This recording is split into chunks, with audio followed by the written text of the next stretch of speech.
अब वक्त हो गया है कुरुक्षेत्र का।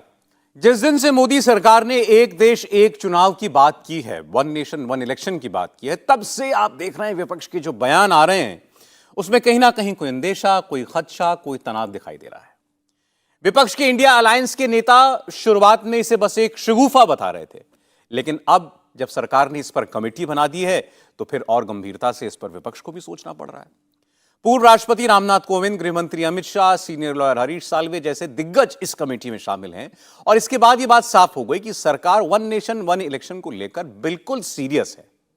ऐसे में अब लग रहा है कि विपक्ष को भी नए सिरे से सोचना पड़ रहा है।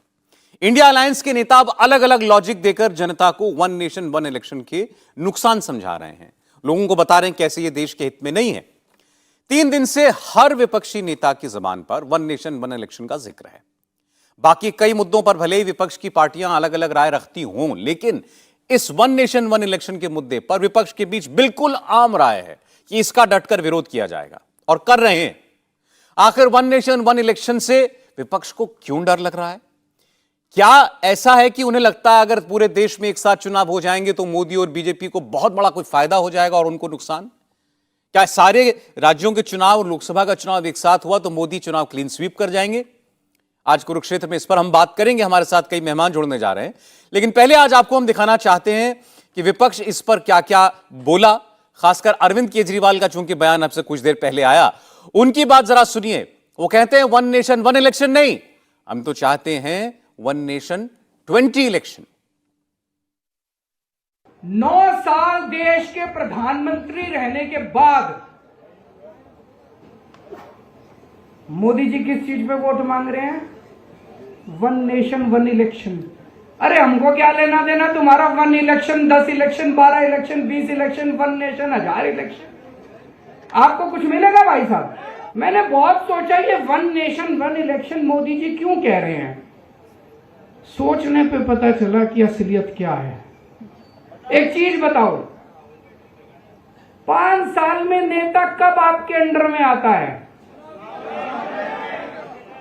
जब चुनाव होता है। उसके अलावा तो कोई नेता अंडर में नहीं आता। अब हमारे देश में हर 6ठे महीने चुनाव होते हैं, तो अब मोदी जी को बड़ी तकलीफ हो रही है। हर 6ठे महीने जनता में जाके उनसे कुछ कहना पड़ता है, तो वो कह रहे 5 साल में एक बार। भाई साहब, अगर 5 साल में एक बार कर दिया तो 5 साल बाद सिलेंडर 5000 रुपए का मिलेगा। ये सोचना, 5000 का सिलेंडर मिलेगा और मोदी जी 5 साल बाद आके कहेंगे 200 रुपए माफ कर दिए तुम्हारे। मेरी तो मांग है वन नेशन 20 इलेक्शन होने चाहिए। हर तीसरे महीने चुनाव होना चाहिए। हर तीसरे महीने चुनाव होगा, कम से कम ये कुछ तो दे के जाएंगे।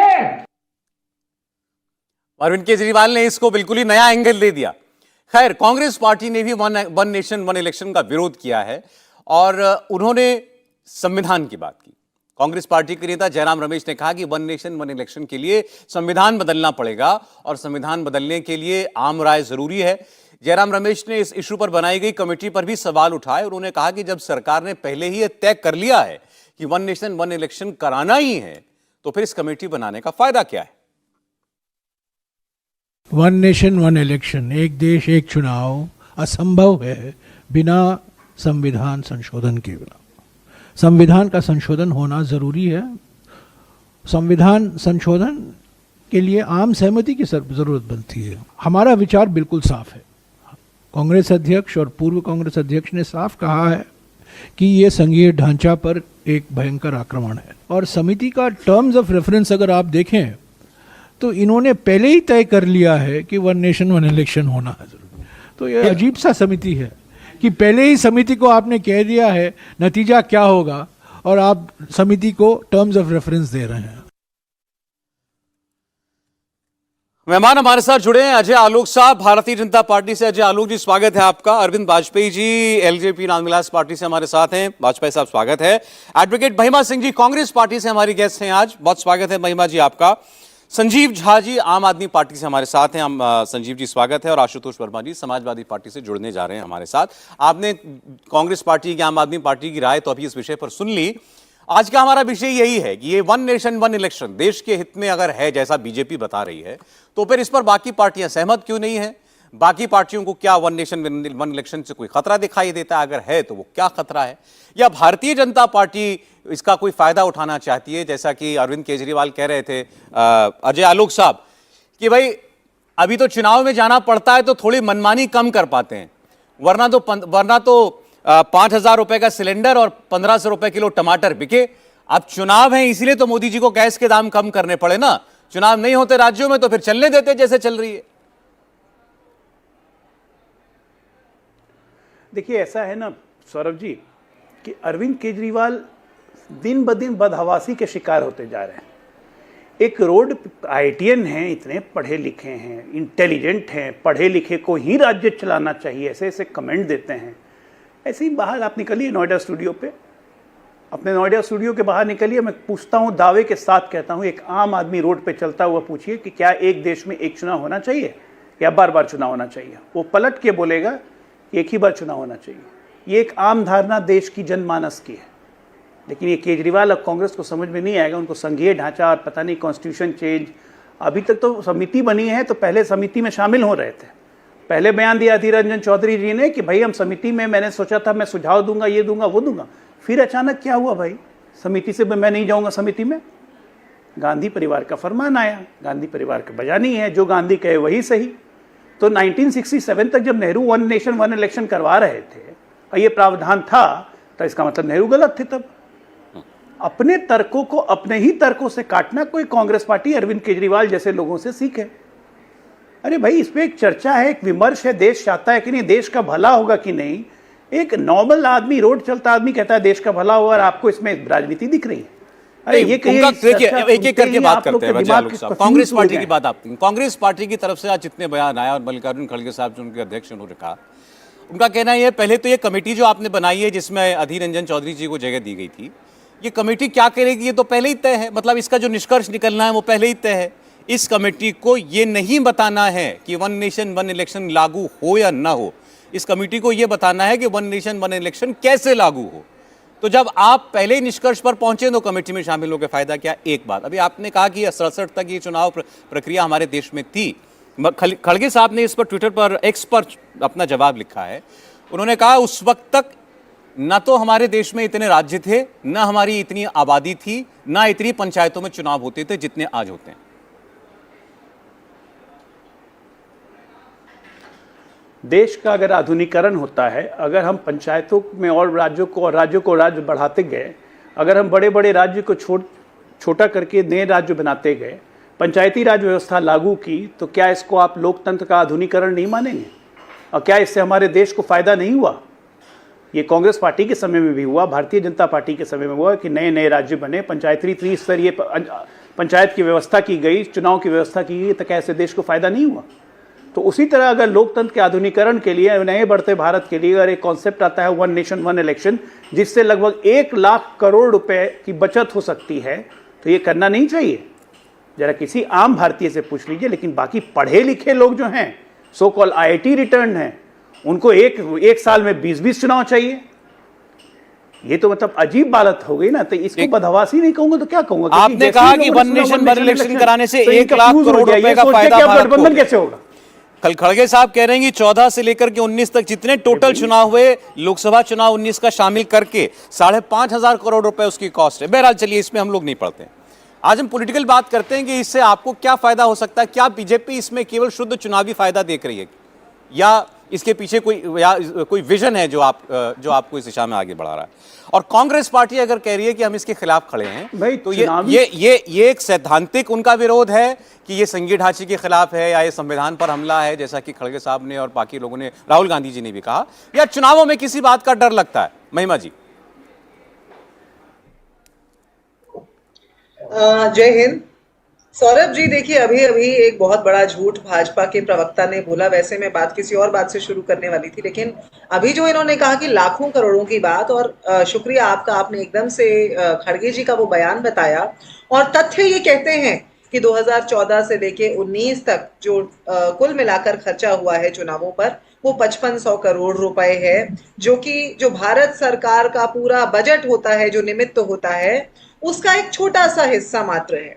लेकिन यहाँ भाजपा और भाजपा के प्रवक्ता झूठ बोलने से बाज नहीं आते, क्योंकि वो उनका संस्कार है, वो उनकी संस्कृति है।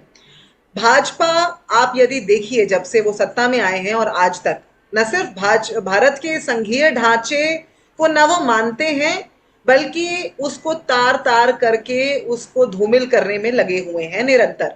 ये बार बार जिस तरह से एक चेहरे को प्रोजेक्ट करते हैं, जैसा कि अमेरिका में होता है जहां एक प्रेसिडेंशियल डेमोक्रेसी है, लेकिन भारत के अंदर जो संसदीय लोकतंत्र है उसके ऊपर आघात करने की न सिर्फ कोशिश करते हैं, अब भी ये बार बार जब पूछते हैं कि इंडिया का चेहरा कौन है, कांग्रेस का चेहरा कौन है, ये भूल जाते हैं कि इस देश के अंदर संघीय ढांचा है। माना कि 1967 तक एक साथ विधानसभा संसद चला करती थी, लेकिन क्या हुआ कि बार बार ये देखा गया कि बीच बीच में जब विधानसभाएं भंग हुई, फिर कभी लोकसभा भंग हो गई, तो वो चुनाव का जो चक्र था वो इधर उधर हुआ, वो हिला। और इस वजह से ये समझ में आया कि एक संघीय ढांचे के अंदर, जैसा कि भारत के संविधान के अनुच्छेद 1 के अंदर लिखा गया है कि भारत जो कि राज्यों का एक संघ है, उस संघीय ढांचे के अंदर ऐसा कर पाना न सिर्फ मुमकिन नहीं है, मुनासिब भी नहीं होगा। लेकिन भाजपा के प्रवक्ता और भाजपा जो पूरी पार्टी है, अपने नेता, मुझे आपको सुनने वाले लोग ये जरूर जानना चाहते होंगे, कांग्रेस पार्टी ये कह रही है कि ये भारत के संघीय ढांचे पर हमला है, तो जरा इसको एक्सप्लेन करें, कैसे हमला है ये? कोई ये तो कह नहीं रहा कि राज्यों के चुनाव बंद हो जाएंगे, कोई ये तो कह नहीं रहा कि राज्यों की विधानसभाओं के कार्यकाल छोटे कर दिए जाएंगे। बताती हूँ, बिल्कुल, मैंने आपको एक कारण तो अभी बताया। पहली बात तो ये जिस खर्चे की बात कर रहे हैं, 2014 के बाद से 436 उपचुनाव इसलिए करवाने पड़े हैं, खर्चे की बात इन लोगों ने ये संघीय ढांचे पर हमला कैसे, बस ये समझा। मैं बिल्कुल समझा रही हूं आपको, लेकिन उससे पहले जो ये खर्चे की बात कर रहे हैं, 436 उपचुनाव इसलिए करवाने पड़े सौरभ जी, क्योंकि अनैतिक तरीके से सरकारें भाजपा के द्वारा सत्ता की भूख में गिराई गई। संघीय ढांचे पर पहली बात तो ये इसलिए हमला है क्योंकि संविधान के अनुच्छेद 1 का ये की अवमानना करता है। दूसरी बात ये, जब कोई पार्टी सत्ता में बैठी होती है और उस समय वो वन नेशन वन इलेक्शन जैसी बात करती है, तो सीधा सीधा फायदा, आईडीएफसी का एक सर्वे कराया गया था जिसमें 77% लोगों ने ये माना कि यदि ऐसा होगा तो दोनों जगह पर एक पार्टी जीतने के आसार ज्यादा बढ़ जाएंगे और सत्ता में बैठी हुई पार्टी ऐसी योजनाओं की घोषणा करेगी, इस प्रकार से चुनाव की जो मैनिपुलेशन है वो करेगी, जिसके कारण से चुनाव मानसिकताओं का खेल है, चुनाव मुद्दों का खेल है सौरभ जी, और उसके कारण उसको मैनिपुलेट करना, उसके अंदर मतलब आप कह रही हैं कि ये सर्वे बताता है कि अगर राज्यों अगर राज्य का और केंद्र का चुनाव एक साथ होगा तो लोग एक जो सत्तारूढ़ पार्टी है उसकी ओर उनका झुकाव हो जाएगा, उनका चुनाव हो जाएगा, उसकी ओर उनका चुनाव न सिर्फ हो जाएगा, लेकिन तीसरी बहुत जरूरी बात यहाँ पर यह भी है आज सौरभ जी कि ये लोग सत्ता के अंदर बैठे हुए हैं, आज ये 9 साल से वहां पर मौजूद हैं, और ऐसे में जब आज चुनाव घोषित करने की बात ये कर रहे हैं और एक कमेटी का गठन कर रहे हैं, बहुत अहम बात, जो सवाल आज भारतीय जनता पार्टी के प्रवक्ता को जिसका जवाब देना है, बस मैं 10 सेकंड और लूंगी, उनसे ये पूछना है कि उस कमेटी के अंदर चुनाव आयोग के किसी प्रतिनिधि को क्यों नहीं रखा? अच्छा चलिए ठीक है, लेकिन आपने ये खुलकर के कहा कि हमें इस बात का अंदेशा है कि अगर ऐसा होगा तो इनको चुनावी लाभ मिलेगा, क्योंकि अगर एक साथ चुनाव होंगे तो बहुत मुमकिन है, और ऐसा कुछ स्टडी ने बताया है, कुछ स्टडीज ने, कि फिर जो वोटर होता है वो फिर दोनों जगह एक ही पार्टी को वरीयता दे सकता है, और उसमें सत्तारूढ़ दल को तो एक लाभ मिल ही सकता है। ठीक, आपकी बात पर एक बार जरा, अच्छा अजय आलोक जी कुछ कहना चाह रहे हैं, बाकी मैं मानूंगा चर्चा में लाता हूं। एक रिप्लाई अजय आलोक जी। मैं महिमा जी को बस ये कहना चाहता हूं, हाँ चलिए, मेरे में संस्कार नहीं है, मैंने तो झूठ बोला है। जरा इलेक्शन कमीशन के वेबसाइट पे चले जाइए, 2019 के लोकसभा चुनाव टोटल एक्सपेंडिचर चेक कर लीजिए, 55,000 crore, $8 billion, making it the most costliest than the US presidential election. जाके सारे न्यूज़पेपर को चेक कीजिए। इसलिए कम ज्ञान, अल्प ज्ञान का प्रदर्शन टीवी पे मत किया कीजिए। आपके अध्यक्ष को भी नहीं पता है जिन्होंने 5600 करोड़ मात्र कर दिया, ये 56,000 करोड़ था। एक मिनट, 56,000 करोड़ था, 5600 करोड़ नहीं था। $8 प्रति व्यक्ति, हिंदुस्तान के प्रति व्यक्ति पे $8 खर्च हुआ था चुनाव आयोग का। अमेरिका से भी ज्यादा एक्सपेंसिव चुनाव था। और उसके राज्यों के चुनाव को अलग कर दीजिए। इसलिए मैंने कहा कि अगर एक नेशन वन इलेक्शन होता है, हम 1 लाख करोड़ की बचत करेंगे। ये तो सिर्फ चुनाव का खर्चा हुआ सरकार के द्वारा, पॉलिटिकल पार्टी का खर्चा अलग, भारतीय जनता पार्टी, कांग्रेस और जितनी पॉलिटिकल पार्टी है उनका खर्चा अलग। अरे नहीं, खर्चे की जो बात तो चुनाव चलिए आयोग अपनी को जगह देते पे हैं वो है अलग, आलोक जी। जो actual उन्होंने खर्चा करते हैं कांग्रेस वो अलग। पार्टी के प्रवक्ता तो ये भी उन्होंने तो ये माना मैं ना कह कि रहा अगर हूं एक साथ संघीय चुनाव ढांचे होगा, ऊंचे पे आपको फायदा होगा उसका, उनको नुकसान होगा। तो भाई तो ये अपने सत्ता में, जब ये 2004 में 9 में थे सत्ता में, तो यही करवा लेते। इसका मतलब ये तो मान चुके हैं कि 2024 में इनको नुकसान का नहीं आना तय है, हमारा आना तय है, ये तो मान चुके ना। ये तो कैंडिडेट एडमिशन हो गया, इसके लिए इनको धन्यवाद। फिर लड़ने के लिए क्यों बैठे हुए हैं? फिर आराम से भजन कीर्तन कीजिए, 29 में तैयारी कीजिएगा। तो आपकी चाहत है, लेकिन संघीय ढांचे यही पे तो हमला, चाहत तो है, ये यही तो वो हसरत है एक चुनाव में भाजपा 20 इलेक्शन, ये घमंडिया पागल हो गया है। चलिए ठीक, घमंडिया अलायंसी पागल हो गया है। इंडी वन सॉरी, नेशन 20 इलेक्शन, ये बात अरविंद केजरीवाल जी कह रहे हैं पैर की अपने बातें प्रचार में, करते हैं। जहां भी बता रहे हैं। मैम एक सेकंड और अजय आलोक जी प्लीज एक बार जरा संजीव झा जी को चर्चा में लाता हूं। आशुतोष जी भी जुड़ गए हमारे साथ। डॉक्टर साहब स्वागत है आपका। संजीव झा जी, अब मुझे बताइए जरा असलियत क्या है, इस कॉन्सेप्ट का विरोध क्यों है? ये आप कॉन्स्टिट्यूशन पर हमला मानते हैं, इसको आप मानते हैं कि ये देश के हित में नहीं है, या महिमा जी ने कहा, और ये बात मैंने केवल वो कह रही है ऐसा नहीं, आज कुछ और एक्सपर्ट भी आए थे वो भी इस बात को कह रहे थे कि इस बात की संभावना बढ़ जाएगी अगर दोनों चुनाव एक साथ होंगे, राज्य का और केंद्र का, कि लोग फिर एक पार्टी के लिए वोट ज्यादा करेंगे। अब ये कोई ये नहीं कह रहा कि किसके लिए, लेकिन जनता आज जैसे डिफरेंशिएट करती है, ये विधानसभा का चुनाव, ये लोकसभा का चुनाव, शायद उस वक्त ना करे, ये डर है क्या? देखिए, मुझे लगता है कि जो लोग ये वन नेशन वन इलेक्शन की बात कर रहे हैं उनको भी पता है कि इम्प्लीमेंट नहीं होने वाला है। केवल ये जो अदानी की लूट एक्सपोज जो हो रहा है उसको नैरेटिव बदलने की कोशिश है, ताकि टीवी में डिबेट ये वन नेशन वन इलेक्शन का हो पाए। ये मैं इसलिए कहता हूं कि ये मैं नहीं कह रहा, इनके अपने लॉ कमीशन का 2018 का रिपोर्ट है जो कह रहे हैं कि ये one nation one election implementable नहीं है, ये कॉन्स्टिट्यूशनल वैलिड नहीं है। जब कहते हैं ये कॉन्स्टिट्यूशनल वैलिड नहीं है, इसका मतलब ये है कि अगर आप ये करेंगे, लाएंगे, तो आर्टिकल आपको 83, 85, 172, 174, 356, 10th शेड्यूल, आपको रिप्रेजेंटेशन ऑफ पीपल एक्ट 1951 सबको अमेंड करना पड़ेगा। तो क्या वो कॉन्स्टिट्यूशनल अमेंडमेंट संभव है या नहीं है, देखना पड़ेगा आपको। तो आपको अमेंडमेंट संभव है, कॉन्स्टिट्यूशन तो पहले कई बार अमेंड हुआ है। अब देखिए, जो अरविंद केजरीवाल जी, अरविंद, मैं आता हूं उस पर भी डिटेल डिस्कशन करेंगे, मैं आता हूं, सारी बातें पहले बता दूं मैं आपको। दूसरी बात जो अरविंद केजरीवाल जी कह रहे हैं, एक बात समझिए कि जनप्रतिनिधि केवल चुनाव के समय में जनता के हाथ आता है। तो मान लीजिए म्युनिसिपल चुनाव है, जनता के पीछे जाना, जनता कुछ काम करा लो, नहीं जाएंगे तो मुंह क्या दिखाएंगे। अगर मान लीजिए स्टेट का इलेक्शन है, जनता के बीच जाना है, कुछ काम कर लो, अगर नहीं जाएंगे, नहीं करेंगे तो मुंह क्या दिखाएंगे, वोट कैसे मांगेंगे। पार्लियामेंट का चुनाव है, कुछ करके दिखा दो, नहीं दिखाएंगे तो वोट कैसे मांगेंगे। तो कम से कम जनता का कुछ काम इलेक्शन के बहाने ही सही जनता के बीच जाकर जनता का काम हो जाता है। तीसरी बात देखिए, देश को यह सोचना पड़ेगा कि आज देश को जरूरत क्या है, वन नेशन वन इलेक्शन या वन नेशन वन एजुकेशन।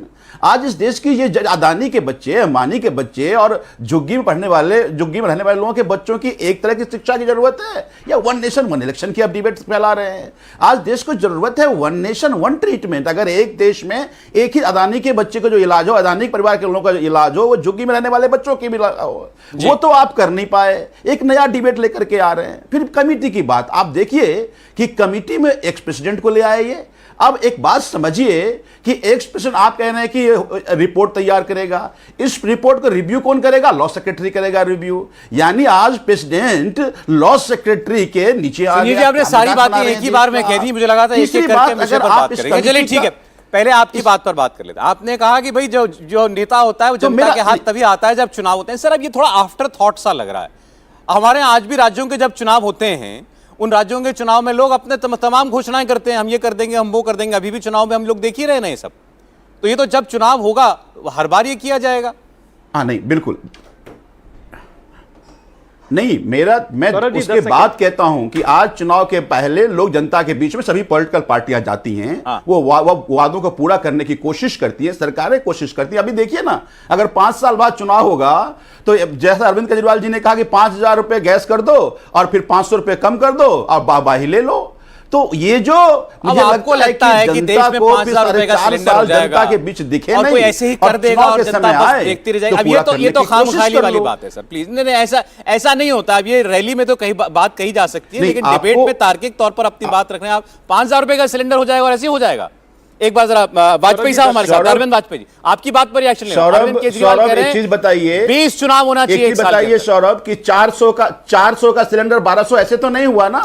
अब लोकसभा का चुनाव है, 200 रुपए कम कर 1000 रुपए कर दिए, तो ये कैसे हुआ? तो जो 400 से 1200 हुआ, 400 से 4000 भी हो ठीक है, जाएगा। ये डर अगर मैं बीच में कह रहा हूं, चुनाव नहीं डर आता, कायम रहेगा तो ना ये आगे 1400 भी। हो जाता, 1600 होता, 2000 हो जाता। नहीं, ये डर जो है कि जनता की मार नहीं, पड़ेगी, मैं वही तो कह रहा हूं कि अगर बीच-बीच में चुनाव हो, तो कहते हैं हर 3 महीने पे आगे चुनाव भी करो, याद रहेगा, ताकि जनता का फायदा वन इससे नेशन होता वन रहेगा। इलेक्शन हो जाने नहीं से तो ये खत्म सब कैसे लूट हो खा जाएगा, कर मैं घर ये बैठ नहीं समझ पा रहा हूं। अरविंद वाजपेयी जी। जी अरविंद केजरीवाल जी कह रहे हैं भाई, आवाज नहीं आ रही। आप कह रहे हैं पूरे देश में एक बार में एक चुनाव हो जाए, मैं कह रहा हूं साल में 20 चुनाव होने चाहिए। केजरीवाल कह सकते हैं, उन्होंने तो अपने आप को अनार्किस्ट कहा हुआ है ना। याद करिए 26 जनवरी से पहले जो है इको बहुत जी, ठीक ज्यादा। करा, 26 जनवरी से पहले रेल भवन के सामने बैठ गए थे और कह रहे मैं परेड नहीं निकलने दूंगा। तो इनके बारे में तो मालूम है, जनता इनकी बातों को नहीं समझना चाहती ना, समझती है। देखिए हकीकत में यह है कि देश हित के लिए कौन कौन लोग सोच रहे हैं और हर काम संभव होता है। याद करिए जीएसटी बड़ा संभव काम था। जीएसटी जब लागू करने की बात थी तो सबने विरोध किया था। याद करिए 370 हटाया था, सबने विरोध किया था। याद करिए ट्रिपल तलाक हटाए थे, सबने विरोध किया था। ये तो, और ये पार्लियामेंट की बिल्डिंग जो बनी है नई वाली, इसका भी विरोध किया था इन्होंने, और विरोध नहीं बाइकआउट भी किया था। तो हम ये कह रहे हैं इनको तो सिर्फ विरोध करना है और देश हित नहीं है इनका। पहले प्लीज अंडरस्टैंड, देश हित के हर काम को, हर मुद्दे को अड़ंगा लगाने का इनका काम है, क्योंकि वो मोदी सरकार कर रही है। 2014 में डिक्लेरेशन है इनका मैनिफेस्टो में बाकायदा कि वन नेशन वन पोल होना चाहिए, और उसको फिर रिपीट किया 2019 में। और 2015 में स्टैंडिंग कमेटी जो पार्लियामेंट की है उसने बाकायदा रिकमेंड किया है। 2 पार्टियों का विरोध है उसमें, टीएमसी और एनसीपी का जी। बाकी सभी लोगों ने उसको समर्थन किया है। अब रहा संविधान में बदलाव, तो संविधान में बदलाव तो होगा। अगर कोई अच्छा काम किया जाएगा, अगर कोई अच्छा रास्ता निकाला जाएगा जो देश हित में होगा, तो उसमें दिक्कतें आती हैं और बदलाव करना पड़ता है। तो ये सरकार बदलाव करने में भी सक्षम है।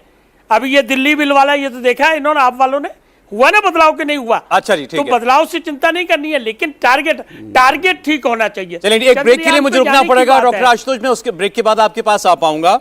अरविंद वाजपेयी जी कह रहे हैं कि देश में कोई भी बड़ा सकारात्मक अच्छा काम देश हित का हो तो उसका विरोध इसलिए ना करें कि इसलिए कि केवल वो मोदी कर रहे हैं, यानी मोदी सरकार कर रही है। देश हित में समर्थन भी करना चाहिए कभी कभी अपने विरोधियों का। इस पर हम बात करेंगे, लौटेंगे। एक छोटा सा ब्रेक, जारी है कुरुक्षेत्र। आप देख रहे हैं कुरुक्षेत्र, हम बात कर रहे हैं वन नेशन वन इलेक्शन का जो ये कॉन्सेप्ट सामने आया और अब उस पर कमेटी बना दी गई है। अब कमेटी का काम भी लगभग शुरू हो चुका है। इसको लेकर के विपक्षी दल जो अपने तर्क दे रहे हैं इसके खिलाफ, वो कितने दमदार हैं और सरकार इसकी हिमायत में जो तर्क दे रही है उनमें कितना असर दिखाई देता है। मेहमान हमारे साथ बने हुए हैं डॉक्टर आशुतोष वर्मा, समाजवादी पार्टी से हमारे साथ हैं। डॉक्टर साहब, जो 2018 की लॉ कमीशन की जो ड्राफ्ट सामने आया है, उसमें जो रायशुमारी की गई थी उसमें वन नेशन वन इलेक्शन का समर्थन करने वालों में से आपकी पार्टी थी, समाजवादी पार्टी। तो मैं पहले तो पूछना चाहता हूं आपसे, आज आपका स्टैंड बदला है तो क्यों बदला है? धन्यवाद सौरभ। देखिए जी, जब भी वन नेशन वन इलेक्शन की बात होती है, और खासकर जब अभी पिछले 2 दिनों के पहले की बात हुई कि एक विशेष सत्र बुलाया जाएगा, तब ये एक बड़े अजीब सी बात है कि मीडिया सोर्सेस की तरफ से ये खबरें चलाई गई कि वन नेशन वन इलेक्शन का बिल लाया जा सकता है। देखिए अभी फौरी तौर पे कहा जा सकता है, ऐसी कोई आधिकारिक पुष्टि नहीं, और हमको लगता भी नहीं है कि भारत सरकार वन नेशन वन इलेक्शन का कोई भी बारे में बिल लाने के बारे में इस सेशन में सोच रही है।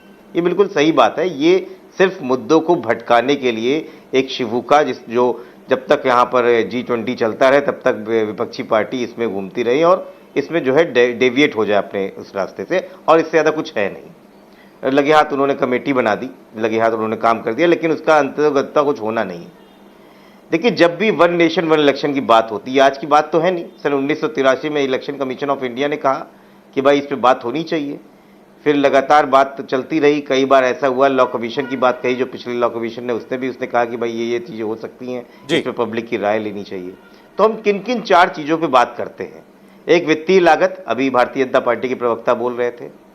एक एडमिनिस्ट्रेटिव परेशानियां, जो बार बार अधिकारियों का इधर से उधर फेरबदल करना और लगाना। मॉडल कोड ऑफ कंडक्ट लगाना, तीसरा पुलिस की तैनाती और पुलिस बल सुरक्षा बलों की तैनाती।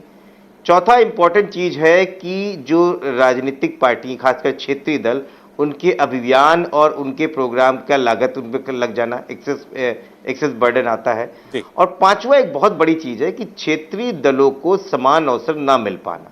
ये 4-5 महत्वपूर्ण चीजें हैं इसको देख के कॉन्टेक्स्ट में देखा जाए। 2018 में आप इसके समर्थन में बड़ी परेशानी है। हाँ, हम बता रहे हैं, नहीं हम समर्थन में थे, हम इस पर बातचीत करने के लिए तैयार थे। हम कहते हैं ये अच्छी चीज है, लेकिन ये तुरंत नहीं लागू हो सकता है।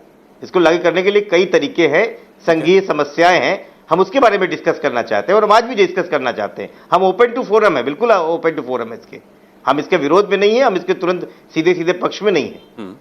और हम बोलते हैं जो संघीय समस्या है वो हमारी सुनी जाए, क्या परेशानी है। ठीक है कि जब भी आप इस तरीके के एक देश एक चुनाव करेंगे तो आप या तो किसी विधानसभा का चुनाव में घटौती, विधानसभा के कार्यकाल में घटौती कर देंगे या आपको बढ़ोतरी करनी पड़ेगी। तो इससे जो हमारा जो फेडरल स्ट्रक्चर है वो डिस्टर्ब हो जाएगा। कई आपको अमेंडमेंट्स करने पड़ेंगे आर्टिकल 84। ठीक है, ये सब तो देखिए इसकी डिटेल्स में है डॉक्टर आशुतोष, और वो तो जब जो आपने जो आप डिस्कस नहीं जो आपने डिस्कस किया था मैं उसी पॉइंट पे आ रहा हूं कि एक स्टडी है, IDFC स्टडी है, जिसने साफ तौर से कहा है कि जब ये दोनों तरीके से लोकसभा या विधानसभाओं के चुनाव होते हैं तो ये 77% आदमी की प्रवृत्ति होती है कि वो एक ही पार्टी की तरफ चुनाव देता है, एक ही पार्टी की तरफ वोट देता है। हालांकि इसके कुछ विरोधाभास हैं, लेकिन ये स्टडी बहुत ह्यूज स्टडी है और पब्लिश्ड है, पब्लिक डोमेन में है। तो ऐसे में तो वो पार्टी आप भी तो हो सकते हैं, क्या जो क्षेत्रीय मुद्दे हैं होंगे? नहीं बिल्कुल हो सकते हैं। ओहो, मैं बता रहा हूं ना, वो ये भी हो सकता है कि क्षेत्रीय जो मुद्दे हैं वो वहां पे गौड़ हो जाए और राष्ट्रीय मुद्दे जो बड़े मुद्दे हैं वो हो जाए। क्योंकि हम क्षेत्रीय पार्टी हैं, हम अपने क्षेत्र उत्तर प्रदेश के आसपास की पार्टी हैं, हम यहाँ के मुद्दे प्रमुख बनाना चाहते हैं, बेरोजगारी, महंगाई, जाति जनगणना, लेकिन जो राष्ट्रीय मुद्दे हैं वो हावी हो जाते हैं। चलिए इस बात पर हम जवाब लेते हैं। ठीक, क्योंकि ये एक तर्क आया कि भाई राष्ट्रीय मुद्दों को व्यक्ति प्रमुखता देगा, वोटर प्रमुखता देगा, क्षेत्रीय दलों के मुद्दे, राज्यों के मुद्दे कहीं उस वक्त गौण ना हो जाए। दूसरा सौरभ जी, एक ये भी तो बात है ना, एक पार्टी जो बड़ी है, जो देश में बड़ी पार्टी है, भारतीय जनता पार्टी, जिसका खुद का बैलेंस जो है 4000 करोड़ के ऊपर का है, ठीक है, वो किस तरीके से पैसे का यूज करती है वो सबको पता है। तो वो क्या मुद्दे हमारे जीवित भी रहने देगी? वो तो हर इंस्टीट्यूशन को खरीद चुकी है पहले से। अब किसके पास कितना पैसा है सर? अब पैसा अगर है इनके पास तो पैसा तो रहेगा। अभी अगर पैसा है तो बैंक बैलेंस एक दिन में तो कम नहीं हो जाएगा। वो तो चुनाव हर साल हो चाहे 5 साल में एक बार हो, खर्च तो वो होंगे। एक मिनट अजय आलोक, आपकी बात का जवाब मैं ले रहा हूं। आपने जो बात कही वो महिमा जी ने भी कही थी, परेशानी आएगी कि नेशनल मुद्दे हावी हो जाएंगे, लोगों का मन इस तरीके से बनेगा कि इसका नेशनल पार्टीज को फायदा मिलेगा, और उसमें फिर महिमा जी ने कहा ज्यादा फायदा जो सत्ता में होगा उसको मिलेगा। अजय आलोक जी,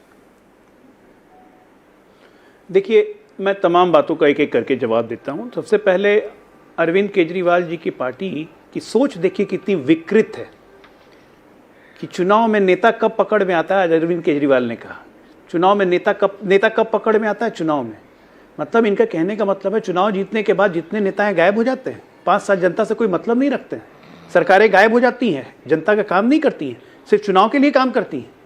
इस सोच के साथ भारतीय राजनीति में उतरने वाले व्यक्तियों ने आज हमारे भारत की जनता के सामने क्या उदाहरण पेश किया है, ये इनकी सोच बताता है। भारतीय जनता पार्टी का हर जनप्रतिनिधि हमेशा जनता के साथ रहता है, सुख में दुख में, 300 दिन सालों भर, और इसीलिए हम मजबूत हैं क्योंकि मतदाताओं का भरोसा हम पे बना रहता है। ये सोच निकाल दीजिए भारतीय लोकतंत्र से। वो जमाना गया कि 5 साल बाद ही सिर्फ दर्शन करेंगे, आएंगे, ऐसे ऐसे हाथ हिलाएंगे, वोट मिल जाएगा। ये नहीं होता है। अब कांग्रेस की तरह मत बनिए, आपने तो पूरी राह ही बदल ली, आपका तो ऐसा टेक्टोनिक शिफ्ट हुआ है। दूसरी बात, समाजवादी पार्टी के मित्र को बताना चाहता हूं कि 2 दिन पहले 2 सितंबर को अखिलेश जी ने ट्वीट किया, शायद व्यंग्य ही ट्वीट होगा, कि हाँ ठीक है पायलट प्रोजेक्ट यूपी से कर लेते हैं, यूपी में विधानसभा चुनाव के साथ लोकसभा चुनाव करवा लो, 1 नेशन 1 इलेक्शन का पहला पायलट प्रोजेक्ट यूपी से ही करते हैं। आप अभी कुछ और भाषा बोल रहे हैं कि लोकल मुद्दे गायब हो जाएंगे, राष्ट्रीय मुद्दे हावी हो जाएंगे। उड़ीसा का चुनाव याद है 2019 का? नहीं तो आप अखिलेश जी की भाषा बोलिए ना। आपको तो कहना चाहिए था कि ठीक है यूपी में रोल मॉडल करिए, जैसे अखिलेश जी ने कहा है, अभी 2 सितंबर को कहा है कि विधानसभा लोकसभा का चुनाव कर लेते हैं। वो आपकी समझ का आप बदल नहीं सकते ना स्टैंड, रोज दिन स्टैंड नहीं ना बदलिए। अखिलेश जी का जो स्टैंड होगा उसी को न मानेंगे हम। व्यंग था वो अजय आलोक जी। और 2018 में भी आपने सहमति दी थी, मैं भी कह रहा हूं व्यंग ही किया था, मैंने शुरुआत ही की, हो सकता है व्यंग ही किया हो, मजबूरी है कि ये समझ लेकिन में नहीं 2018 में तो पाते हैं, सैद्धांतिक परेशानी सम्मति नहीं थी कि नहीं वन नेशन वन इलेक्शन होना चाहिए। जवाब दूंगा। एनीवे, अब मैं दूसरा आता हूं, इनके जो डर है, इनका जो अंदर का जो डर है कि अगर ये होगा तो ऐसा हो जाएगा, ये होगा तो वैसा हो जाएगा।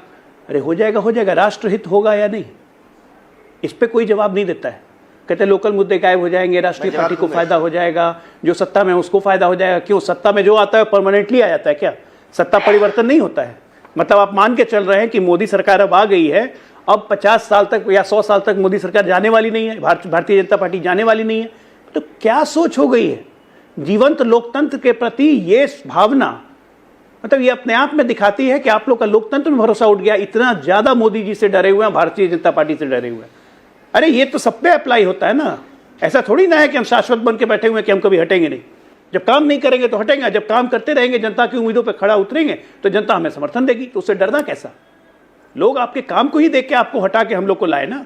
ठीक है, तो इसलिए ये सब फिर से बेफिजुल वितर्क देने की जरूरत नहीं। अभी आप जो उदाहरण दे रहे थे, ठीक वो बात नहीं होनी चाहिए कि हमारे देश में कुछ राज्य ऐसे हैं जिनका विधानसभा का चुनाव वो लोकसभा चुनाव के साथ होता है। मसलन उड़ीसा का चुनाव है, वो आंध्र प्रदेश का चुनाव है। और आपने उड़ीसा में आप देख लीजिए कब से जो है नवीन पटनायक साहब की सरकार चली आ रही है, 2 बार से बीजेपी की सरकार वो लोग चुनते हैं, बिल्कुल एक साथ एक दिन पर मतदान किया जाता है। तो ये भी हमारे सामने एक उदाहरण है। आपने कहा कि ये नरेंद्र मोदी का बीजेपी का डर है कि ये पहले से विपक्ष जो है हार मान बैठा है कि ये अगर कर लिया, आप वैसे भी हार रहे हैं और अगर ये और कर लिया तो हमारी हार जो है और बुरी हो जाएगी। महिमा जी, देखिए, अभी जब भाजपा के प्रवक्ता बोल रहे थे और वो ये बोल रहे थे कि आप ये मान बैठे हैं या जिस तरह की बातें वो करने की कोशिश कर रहे हैं, जो कि फिर मैं कहूंगी, मैंने पहले भी व्यक्तिगत बात नहीं कही थी, जो भाजपा का संस्कार और भाजपा की संस्कृति है वो देखिए इस तरह से जब वो बात करते हैं तो उनकी मानसिकता झलकती है। जो पहले करते रहे हैं वो पिछले 9 वर्षों में इस देश के अंदर, सत्ता किसी को भी मिल जाए, किसी के भी हाथ आ जाए। हमने गोवा का उदाहरण देखा हुआ है, मणिपुर का देखा हुआ है, हरियाणा का देखा हुआ है, महाराष्ट्र का तो सबसे जो ज्वलंत उदाहरण हमारे पास है ही, जहां अभी तक इनकी जो सत्ता की जो ललक है वो मिटने में ही नहीं आ रही है। एक दिन 70,000 करोड़ के भ्रष्टाचार का उस पर आरोप लगा देते हैं व्यक्ति पर, अगले दिन उन्हें शामिल कर देते हैं। खैर, तो ये जब बात करते हैं सत्ता की भूख भाजपा की कैसी है, ये बताने की जरूरत ही नहीं है किसी को, और किस तरह से ये सत्ता नशीन रहना चाहते हैं। हमने थोड़ी देर पहले जब बात की संविधान के अनुच्छेद 1 की, तब एक और बात कहनी वहां जरूरी हो जाती है कि संशोधन की बात हुई थोड़ी देर पहले कि संशोधन करना पड़ेगा। एक नहीं सौरभ जी, 5 संशोधन करने पड़ेंगे संविधान के अंदर जब ये इस तरह की बात करने जाएंगे तो। लेकिन संशोधन के लिए क्या करना पड़ेगा? विपक्ष के साथ विचार विमर्श और संवाद करना पड़ेगा। लेकिन देश को विपक्षहीन ये बहुत पहले मान चुके थे। वो तो अब जब इंडिया खड़ा हो गया भाजपा की आंख में आंख डाल के देखने को, तो ये मजबूर हो गए 38 पार्टियों के साथ आकर फोटो खिंचाने को। जब इनकी एक अकेला सब पर भारी की वो जो घमंड वाली जो भावना थी धराशायी हो गई, तो मजबूर हो गया एक अकेला आकर सबके साथ मंच पर बैठने को। अभी इन्होंने बात की, जब ये बात कर रहे हैं कि पहले से होता आया है, मैंने बताया 67 तक होता था, लेकिन लोकसभा और विधानसभा के बीच में गैप पाता चला गया, क्योंकि बार बार संघीय ढांचे के अंदर कभी क्षेत्रीय दलों में विधानसभा किसी कारण से भंग हो सकती है, कभी लोकसभा किसी कारण से आगे पीछे जा सकती है। तो वो यहाँ पर एक बड़ी चुनौती हो जाती है। कई सरकारें ऐसी भी थी जो कांग्रेस पार्टी ने गिराई थी। महिमा जी, दर्शकों को ये भी क्या कहा सौरभ जी आपने? मैंने कहा उस वक्त बहुत सारी वो विघ्न इसलिए भी आया था क्योंकि बहुत सारी सरकारें गिराई भी गई थी। बिल्कुल, लेकिन हमने देखा 2004 से 14 तक इस देश में एक स्थायी सरकार रही डॉक्टर मनमोहन सिंह के नेतृत्व में, और अभी 2014 से 2024 तक एक स्थायी सरकार चल रही है। लेकिन ऐसा तो नहीं है कि कभी बीच में सरकार गिर नहीं सकती है। तो संघीय ढांचे का एक यहाँ कंसिडरेशन आ जाता है। लेकिन दूसरी बात यह है कि पहले 3 कमेटियां इसका मुआयना कर चुकी हैं सौरभ जी। अब ये जो चौथी कमेटी बनाई गई है, ये चौथी कमेटी क्या नया मुआयना करेगी, क्या नए मुद्दे उठाएगी, जैसा कि भाजपा के प्रवक्ता अब ये तो जब कमेटी रिपोर्ट देगी तब पता चलेगा। आपको तो मौका था ना, आप कमेटी में रहते। महिमा जी, आप कमेटी में रहे नहीं। देखिए, अभी थोड़े दिन पहले आपको याद होगा एक कमेटी का बवाल हुआ था संसद के अंदर, जहां भाजपा के जो नॉमिनीज थे उन्होंने बोल दिया कि हमें तो बताए बिना कमेटी में शामिल कर दिया, हम ऐसी कमेटी में नहीं रहेंगे। कितना बड़ा बवाल सत्ताधारी पार्टी ने किया था, और उसके बाद ये खुद ऐसा काम कर बिना पूछे बिना विमर्श किए कैसे लोगों को शामिल कर लिया। आप चलिए ठीक है, चलिए आप कमेटी की रिपोर्ट जब आएगी उस पर तो हम तभी बात कर सकते हैं। मेरा एक दूसरी बात और कही जा रही है कि कहीं दिक्कत संजीव जी ये तो नहीं है, जैसे आप और कांग्रेस पार्टी भी है, अब आप विधानसभा में तो एक साथ नहीं है, क्योंकि केजरीवाल जी तो मध्य प्रदेश भी लड़ रहे हैं, राजस्थान भी लड़ रहे हैं, अब दिल्ली में भी चुनाव होगा, विधानसभा का चुनाव होगा, तो मुझे उम्मीद है कि आप लोग अलग अलग ही लड़ रहे होंगे, एक दूसरे के खिलाफ लड़ रहे होंगे। अब जब एक साथ चुनाव होगा तो जनता को यह बताना पड़ेगा भाई विधानसभा में हम लोग साथ हैं, लोकसभा में हम लोग विधानसभा में अलग अलग हैं, लोकसभा में एक साथ चुनाव लड़ रहे हैं, तो जरा देख करके वोट करना, इतना समझाना पड़ेगा। प्रचार कैसे करेंगे, ये प्रॉब्लम तो नहीं है। एक बात बताइए कि अब हम इवॉल्व डेमोक्रेसी हैं, आपने भी देखा ना, मान लीजिए कहीं माइनॉरिटी गवर्नमेंट आ जाती है, क्या करेंगे वहां आप? आपने बिल्कुल ठीक कहा कि कई बार गवर्नमेंट खरीदी जाती है, भारतीय जनता पार्टी ने खूब किया है, मध्य प्रदेश में किया है, गोवा में किया है, और जगह करने की कोशिश कर रहे हैं। उस हालात में क्या होंगे, कोई अपोजिशन की गवर्नमेंट आई, आपने उसको तोड़ दिया, खत्म कर दिया, उस समय में क्या होगी? इससे बहुत सारे सवाल हैं, लेकिन ये सभी सवाल तो तभी आएंगे ना जब उस अलग अलग पार्टी के मेंबर्स होंगे वहां सारे इनपुट। मैं जवाब ले लेता हूं, आपकी बात का समय को ऐसा बना दिया है, बार बार ये बात आ रही है कि भाई इसमें 94 साल के उम्र के हैं, इतने बड़े लोकतंत्र में इतनी विविधता, इतने राज्य, इतनी पार्टियां, आपने कमेटी बनाई 8 लोगों की, उसमें 2 पॉलिटिकल रिप्रेजेंटेटिव आपने रखे, उसमें से एक पॉलिटिकल रिप्रेजेंटेटिव ने अपना नाम वापस ले लिया। चर्चा करते सबसे, सब लोग उसमें अपनी राय दे पाते। अजय आलोक जी। सौरभ जी, बड़े अधीर रंजन चौधरी की तरफ पूरा घमंडिया भी अधीर हो गया है। कमेटी का काम क्या करना होता है? कमेटी अपने सुझाव देगी, कमेटी विचार करेगी, उसमें 2 संविधान विशेषज्ञ हैं, एक लॉयर हैं, रामनाथ कोविंद जी खुद पूर्व में लॉयर रह चुके हैं, संविधान विशेषज्ञ रह चुके हैं, एक एक्सपर्ट लोग की कमेटी बनाई है, अमित शाह जी हैं, सारे लोग अपने सुझाव देंगे। उस सुझावों को जाके लॉ सेक्रेटरी के पास जब रखा जाएगा, एक फॉर्मेट तैयार होगा, तब जाके संसद में इसकी चर्चा होगी। ऐसा थोड़ी ना कि कमेटी जो भी रिपोर्ट देगी, रेकमेंड कर देगी, वो लॉ बन जाएगा, ऐसा कहीं होता है? जो भी होगा संविधान की प्रक्रिया के तहत ही होगा। तो फिर कमेटी पे बवाल क्यों मचाना है? आपको तो रखा था सुझाव देने के लिए, आप तो भाग लिए। मैंने सवाल पूछा महिमा जी से कि ये देश हित में है नहीं, ये बताइए, एक जवाब नहीं दिया महिमा जी ने। मैंने समाजवादी पार्टी से भी यही सवाल पूछा था कि देश हित में है कि नहीं है कानून, गोल गोल गोल गोल जिलेबी की तरह जवाब नहीं दिया।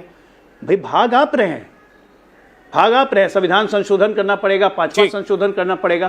क्या संविधान में पहले संशोधन नहीं किया गया? अरे आपने तो 42nd अमेंडमेंट कर दिया साहब, सेक्युलर और सोशलिस्ट घुसा के। आपसे बड़ा संशोधन, देश विरोधी संशोधन और कौन करेगा? संशोधन की बात आप लोग करती हैं। चलिए अच्छा ठीक, अब सर समय मेरे पास इतना ही था, साथ में रहिए, मोदी विरोध मत। 1 नेशन 1 इलेक्शन के मुद्दे पर अब ये कमेटी काम कर रही है, कमेटी अपना जवाब कब देगी हम ये भी फिलहाल नहीं जानते हैं। देश में इस बात की चर्चा जोरों पर है कि ये एक देश एक चुनाव कब से मोदी सरकार लागू करना चाहती है। हम ये जरूर कहना चाहते हैं कि इस पर कोई क्लैरिफिकेशन आ जाए, इतना लोगों को पता चल जाए कि भाई ये कॉन्सेप्ट जो है अभी केवल कॉन्सेप्ट के तौर पर इसकी चर्चा हो रही है या देश में जल्द लागू करने की भी इसकी तैयारी, तो अच्छा होगा। अजय आलोक जी, अरविंद वाजपेयी जी, महिमा जी, संजीव झा जी, आशुतोष वर्मा जी, बहुत शुक्रिया आपका।